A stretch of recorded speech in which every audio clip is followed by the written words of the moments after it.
Ang perlas ng luha. Noong unang panahon sa kaharian ng Fransya, ang isang monarko at reyna ay may 3 anak. Ang bunso ay si Beatrice. Nang isinilang ito, ay humiling siya na isang mapagmahal na fairy godmother. Ito ang regalo ko sa iyo.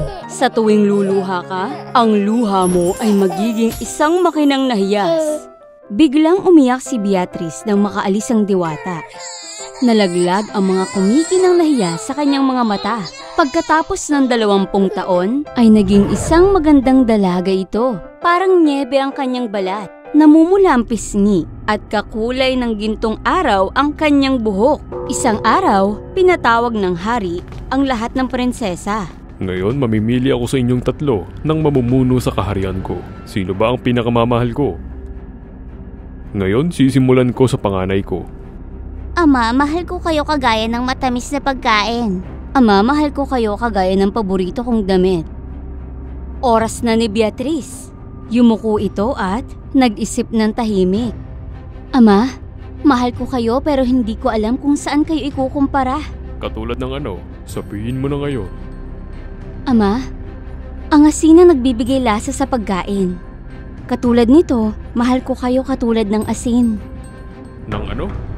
Asin? Paano mo ako maikukumpara sa maliliit na asin? Kung nais mo ng asin ay bibigyan kita ng limpak nito. Nagalit ang mahal na hari. Ibinato niya ang isang lalagyan ng puno ng asin at pinalayas siya sa kaharian. Huwag po, Ama.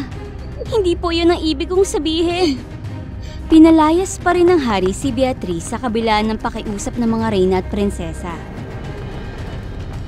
Umalis ang prinsesa sa kaharian, dala ang kanyang mga asin habang umiiyak. Ang mga luha niya ay naging mga perlas. Pinulot ng reyna ang mga hiyas bilang alaala. Nasaktan ito sa nangyari sa kanyang anak. Sobra itong nasaktan sa nangyari sa kanyang anak. Pagkatapos ng 3 taon, may isang binata sa bayan na nagngangalang Jonas. Si Jonas ay edukado at matalino. Iba't iba din ang kanyang trabaho. Isang gabi, nagkaroon siya ng isang panaginip tungkol sa isang babae. Umiiyak ito at ang mga luha niya ay nagiging isang perlas. Nagising si Jonas at napagtanto niya na siya ay nasa kanyang tahanan. Kinaumagahan, sumakay si Jonas sa kanyang kabayo upang mangahoy sa kagubatan. Sa daan ay nakita niya ang isang pangit na matanda na naghahabas ng damo. Dahil mabuti si Jonas ay tinulungan nito ang matanda. Ginang, mahihirapan kayong buhatin ang mga bagay na ito. Akin na at tutulungan kita. Tumulong si Jonas at inilagay sa kabayo. Marahan niyang tinali ang mga prutas ayon sa utos ng matanda. At nakarating nga sila sa tirahan ng matanda. Noong puntong iyon, biglang lumapit ang isang babae na kaedad niya na nooy may hawak-hawak na gansa. Mabilis na lumapit ito. Ina, napagod po ba kayo? Ayos lang. Sa daan ay tinulungan ako ng mabait na lalaking ito. Kayo lang po ba talaga ang nakatira rito sa bahay? May nakita po ba kayong magandang babae na maputi at may gintong buhok? Wala akong nakikitang mas maganda pa sa aking anak. Sige anak. Lumapit ka rito, sa ganda mong iyan. Sigurado akong mahuhulog sa iyo ang binatang ito. Ang babae ay namula dahil sa hiya. Mabilis itong pumasok sa loob. Natawa si Jonas sa biro ng matanda. Dahil dito, inabutan niya si Jonas ng isang kahon galing sa bulsa nito. Mabuti kang bata. Hindi kami mayaman at wala kaming pwedeng maibigay. Ito lang ang may aabot ko. Kuhanin mo ito at dalhin sa kaharian ng Fransya, sa hari at sa reyna. Dahil dito, makakatanggap ka ng magandang regalo. Nagpasalamat si Jonas sa matanda. Kinuha niya ang kahon at umalis. Sinunod niya ang utos nito at dinala ang bagay na iyon sa palasyo. Pinapasok siya ng hari at inabot ni Jonas ang kahon. Nang buksan nila ang kahon, ay laking gulat nila nang makita ang mga perlas na katulad ng mga iniluluha ni Princess Beatrice. Nalungkot ang monarko at ang reyna sa nakita. Sinabi niya ang storya ng prinsesa. Hawak niya lagi ang bato at laging umiiyak.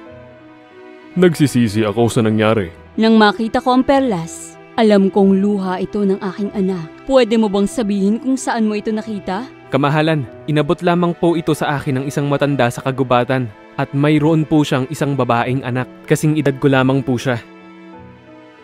Ngunit hindi po ito si Prinsesa Beatrix. Ngunit ito ay katulad ng luha ng aking anak. Maaari mo bang dalhin roon?